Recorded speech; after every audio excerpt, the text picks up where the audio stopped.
जो जानवर से इंसान तो बन गए, लेकिन अभी पूरे इंसान नहीं बनना चाहते, और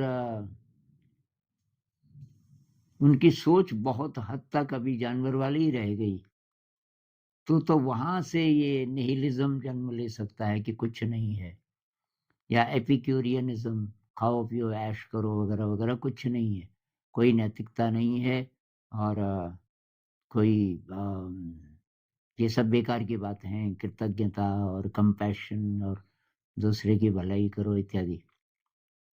तो मेरे ख्याल से आप सही रास्ते पे हैं, आप जो ये मानते हैं कि पिछले जन्म का, बुद्धिज़्म में तो ऐसे ही कहते हैं ना, हिंदुइज़्म में भी, कि भई हमारे सामने जो भी परिस्थिति आ रही है, अगर गड़बड़ परिस्थिति है, तो इसलिए कि हमने कभी न कभी कुछ गड़बड़ कर्म किए होंगे, और वो अच्छा है कि अब कष्ट आया।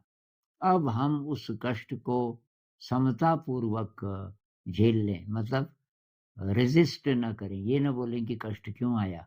अगर हम बैलेंस्ड ढंग से, खुशी-खुशी उसको एक्सेप्ट करके उस कष्ट को, कष्ट किसी भी फ़ॉर्म में आ सकता है, आप बीमार हो सकते हैं, आप बहुत गरीब हो सकते हैं, कि आपको जॉब नहीं मिल रही है, वगैरह-वगैरह, कई तरीके से संकट आ सकता है, आप उसका सामना कर रहे हो।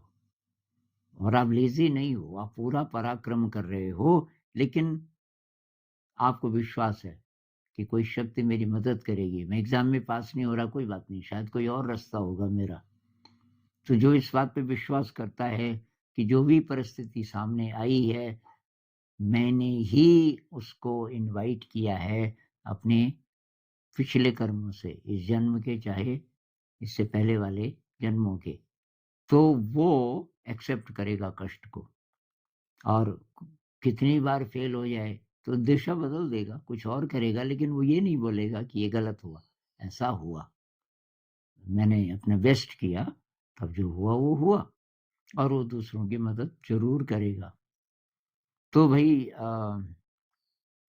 वो आपकी बहन हो, चाहे आपकी माँ हो, जो आपको गलत रास्ते पे ले जाने की बात करता है, उसकी बात मत सुनो, और आप ध्यान का अभ्यास करो, और ये संत लोग क्या कहते हैं, कैसे जीना चाहिए, उसकी छानबीन करो, और अपने अनुभव से सीखो।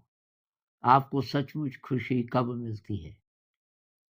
अ, कोई गरीब बच्चा है, आपने उसकी मदद कर दी, उसको थोड़ा खाना खिला दिया, किसी की मदद कर दी, कैसा लगता है आपके दिल को? अगर अच्छा लगता है, तो आप सही रास्ते पे हैं। नमस्कार।